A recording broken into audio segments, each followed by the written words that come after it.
The Tomb Raider Remastered trilogy is finally here, and it's beautiful. There definitely is a difference between a remake and a remaster. Tomb Raider Anniversary was a remake of the original game and it was awesome. Kept the story and changed the levels up in a big way. I've wanted a remaster of the original games for so long now. We would like a collection of the original games. Make them available on the Switch, make them available on the PlayStation 5, Xbox, whatever. Just maybe smooth them out, put a little bit of extra stuff in it. We'd eat that up. We would. And it's really what people want. Give us the original games back, even though we own them already. We'll buy them again in a collection. But that would be just so cool to celebrate 25 years of Tomb Raider. To me, these games are perfect in their own way, and many, including myself, prefer them over what we've gotten in the last 12 years when it comes to Lara Croft. A remaster would take a game from 1996, 1997, and 1998 and make it easier on the eyes, not just for the original players, but even new players. After playing a few hours already, I want to give my thoughts on what I believe is the greatest love note to a video game fan base. Aspyr did right by us. These games feel like a breath of fresh air without changing anything major. Let's start off with the overhaul of the menu. Lara looks fantastic. They even left us with the option to play through her home once again. It was good seeing the Ark of the Covenant still by the door and the enormous sink still in the kitchen. As I was waiting to freeze Winston in the freezer, I noticed the 3D shelves. They really left everything the same and made it even better.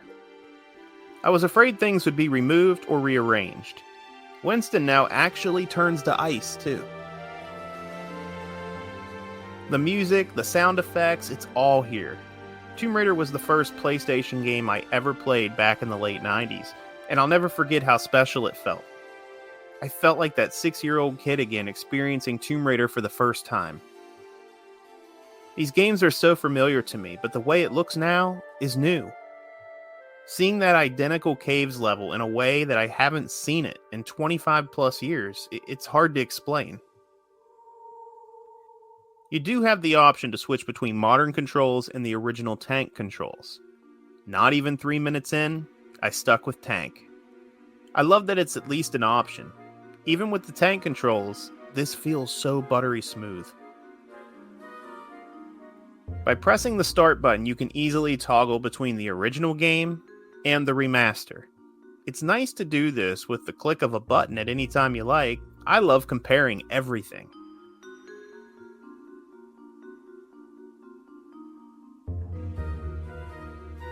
You can see where they've added snow falling through the roof of the caves. Lara's breath can be seen from the cold temperatures.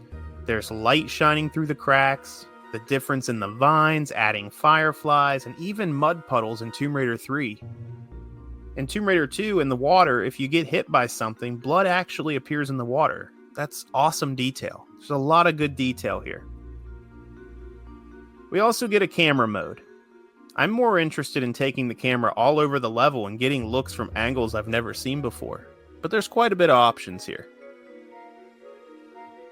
They did add exclamation marks to interactive objects, such as levers and med packs lying around. Another great feature. Some of these items in the original games were hard to see in the dark, or even blend in with textures.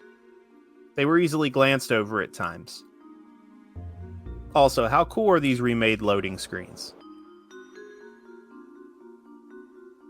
The in-game cutscenes have been redone as well. You can also switch from the classic look to the remaster during them. I will say, I was sad to see the save crystals were gone when I first booted up Tomb Raider 1. What do you expect me to say, though? I mean, it's in the name of my channel. Instead, now you can save from the menu at any time you would like. Identical to the way Tomb Raider 2 saved. I do wish that there was an option to use save crystals or save through the menu. Seeing the spots where save crystals usually were and now they're gone, makes me feel a little sad. However, I was mind blown to find save crystals in Tomb Raider 3. Why leave them in Tomb Raider 3 and still have the menu save feature? Like, why not do that with Tomb Raider 1 also? I'm not sure, but I love to see a save crystal in 2024. The enemies don't feel like they're absorbing bullets anymore. The bears, the bats, velociraptors, it feels pretty good. The spiders in Tomb Raider 2, though, they feel like they got buffed. I don't know, maybe it's me. Bigger enemies / bosses like T-Rex and Atlas Goons all have health bars. This is another nice touch. It's always good to know how much more damage you need to deal before they're finito. We also get the expansion games that were released on PC with Tomb Raider 1, 2, and 3. This is the first time they've been released outside of that original platform. Before I forget, the cheat codes still work. I tried to skip a level and I was surprised it worked. It's a trophy. Remember that video I did on the Unreachable med pack? They left it in the game and reaching it is also a trophy. That is so cool. I mean, they could have easily made it to where you could get up there and get it, but they decided to leave that in. This is why I love this. If you complain that these graphics look like a bump up from PS1 to PS2, this may not be for you. I think I speak for a lot of us original Tomb Raider players when I say this is exactly what we wanted. I want to play these original games remastered and still feel like I'm playing the games we grew up loving. My more recent complaints with the newer Lara Croft and Crystal Dynamics reboot games are that she became soft. The look alone just never seemed right. Aspyr gave us our favorite version of Lara, and it's her best look yet. Depending who you talk to, some believe Crystal Dynamics despise the original Lara that Core Design created, and they want to push their own version. I mean, I get it. However, I hope this remaster does so well that they can see the original fan base is still around. Many fans find the warning at the start of the game to be unnecessary. I do too. Crystal Dynamics condemned these original games, saying that they have offensive depictions of people and cultures rooted in racial and ethnic prejudices, and that the stereotypes are harmful, inexcusable, and do not align with their values. I'll say I'm glad they didn't remove anything, because this would hurt the whole project. Aspyr deserves the credit. I'm just thankful Crystal Dynamics allowed it.